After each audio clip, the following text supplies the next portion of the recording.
On the day of this video's upload, it will mark the 1-week anniversary of the Mario Kart Deluxe Booster Course Pass DLC Wave 2 release to the public.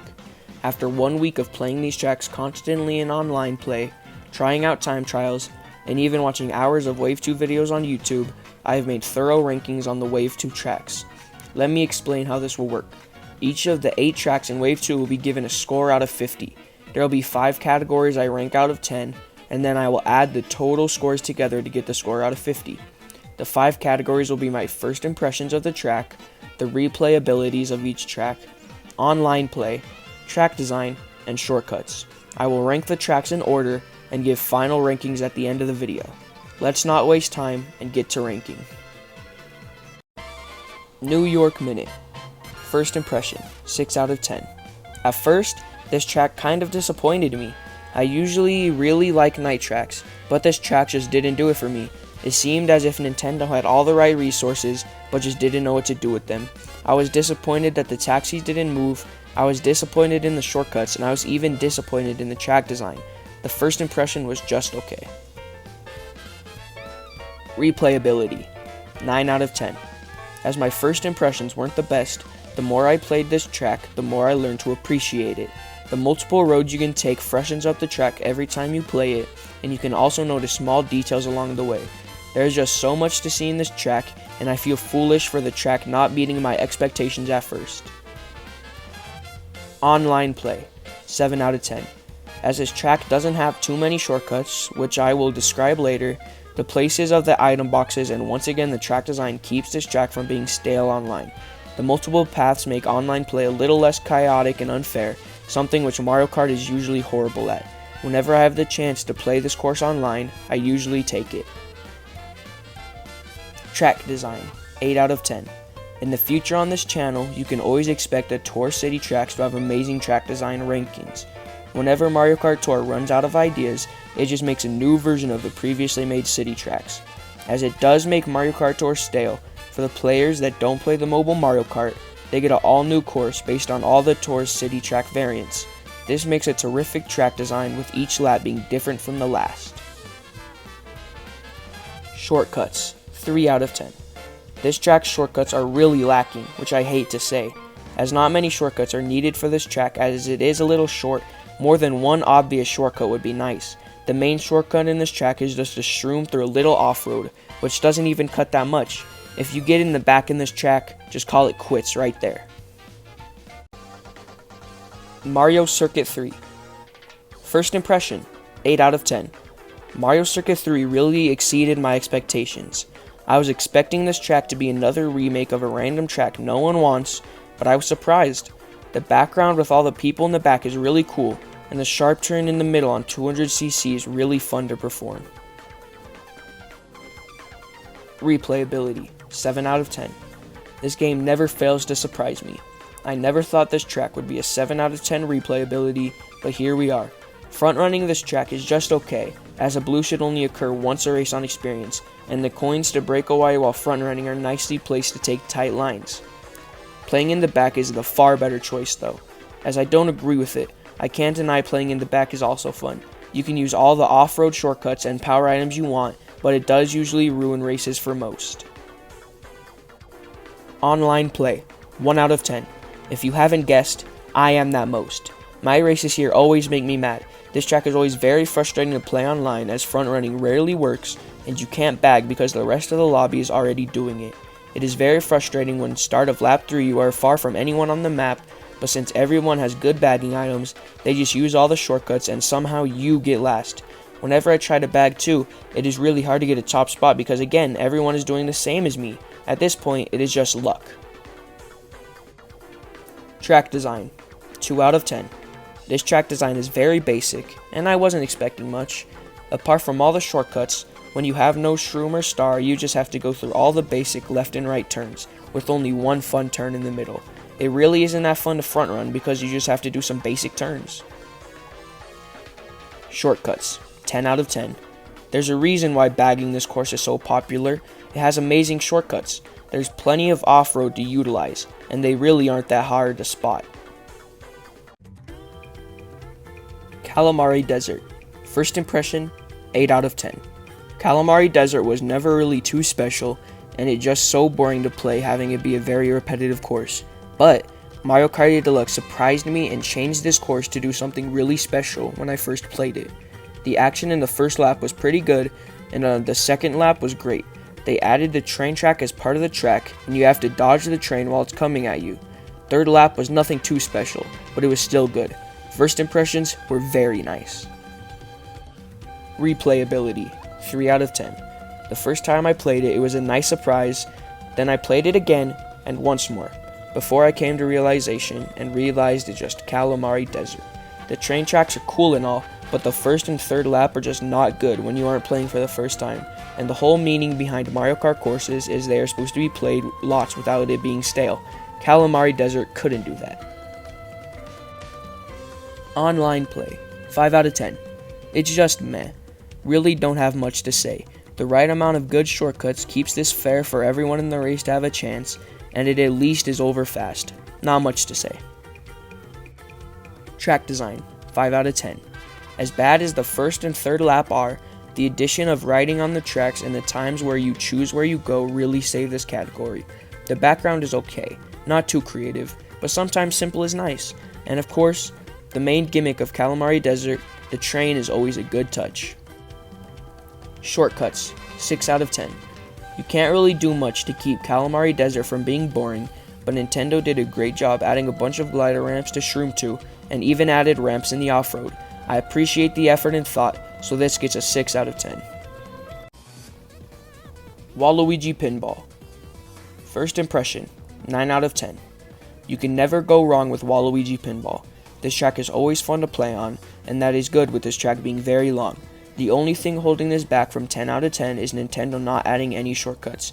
I wasn't expecting it, but a glider ramp over the pinball section as a shortcut would have been pretty cool.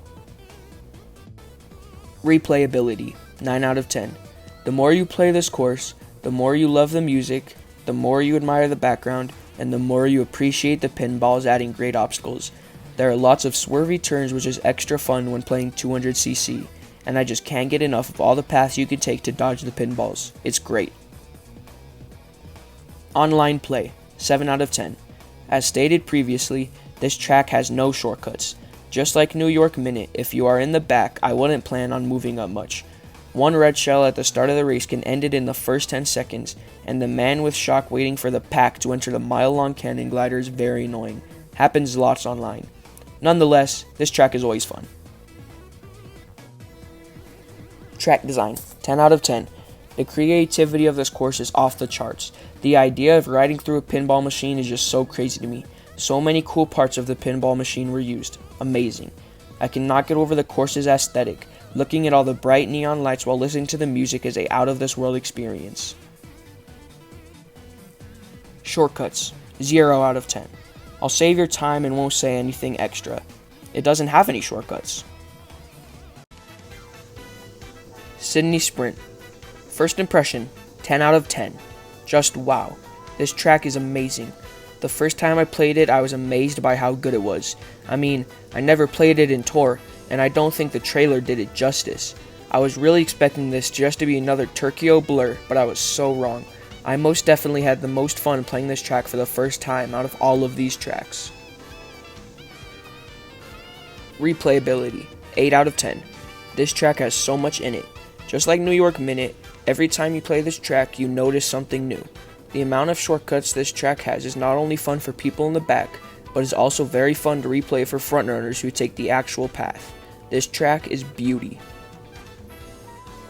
Online play, 7 out of 10.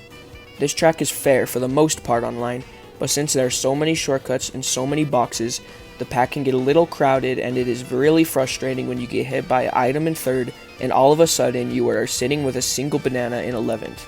Other than that, it is pretty easy to catch up from being hit, and it is very easy to get a top spot when you know what you are doing. Track design, 9 out of 10. Once again, the city track of this cup gets a really good rating because just like every city track before it, each lap is different. I'll save you time and just say different is good. Shortcuts, 8 out of 10.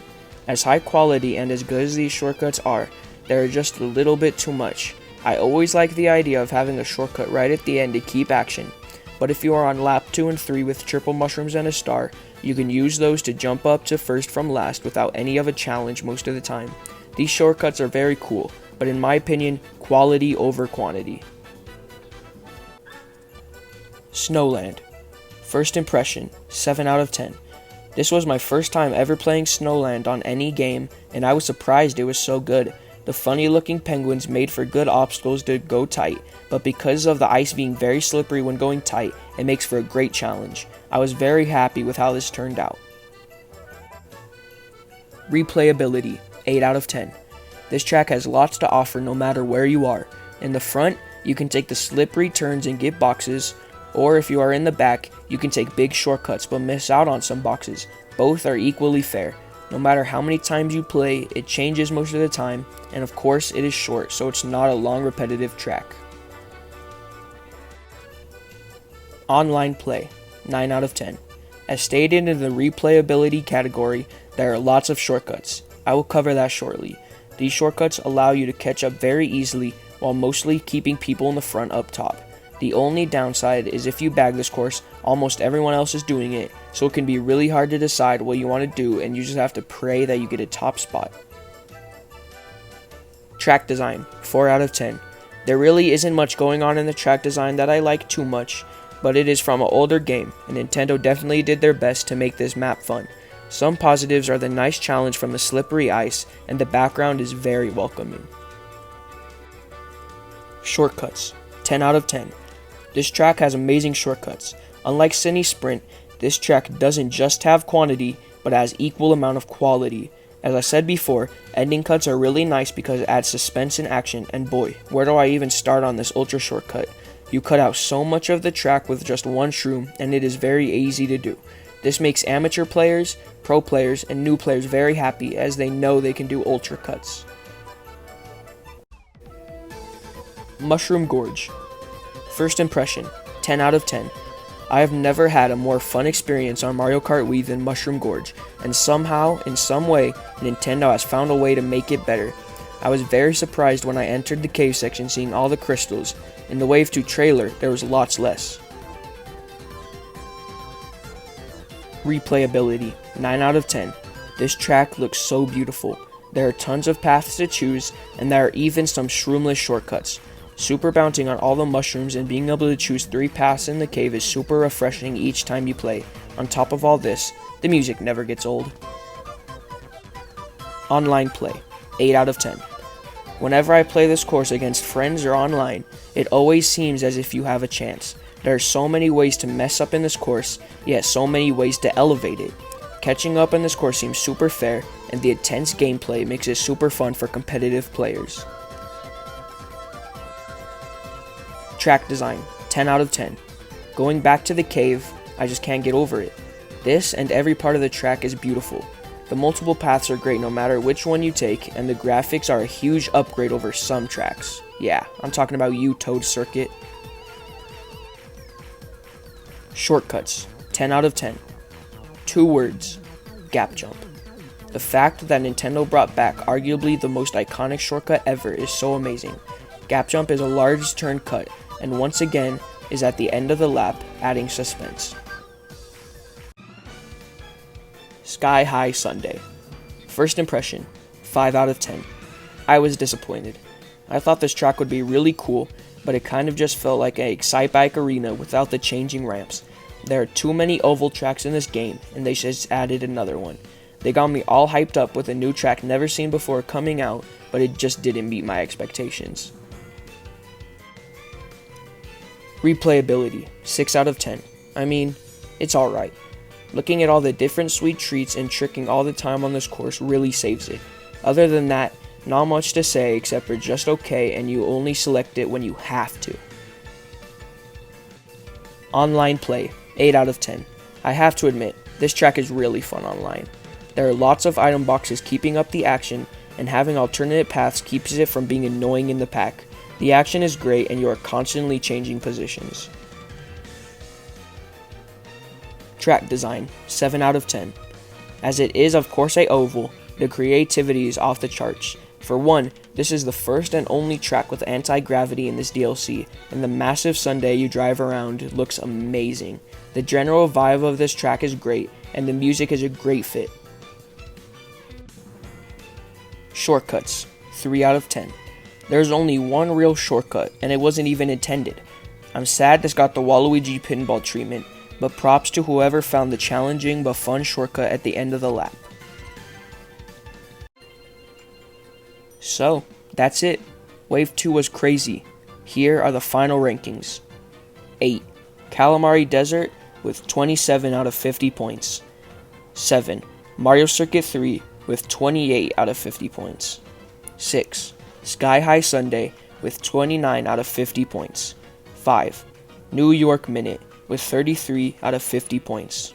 4. Waluigi Pinball with 34 out of 50 points. 3. Snowland with 38 out of 50 points. 2. Cine Sprint with 42 out of 50 points. And lastly, Mushroom Gorge with 47 out of 50 points. Wow, that took a while. I really hope you guys like this video and it does well. I put so many hours into it. How do you guys think I did? In the comments, feel free to tell me your week after rankings. Bye.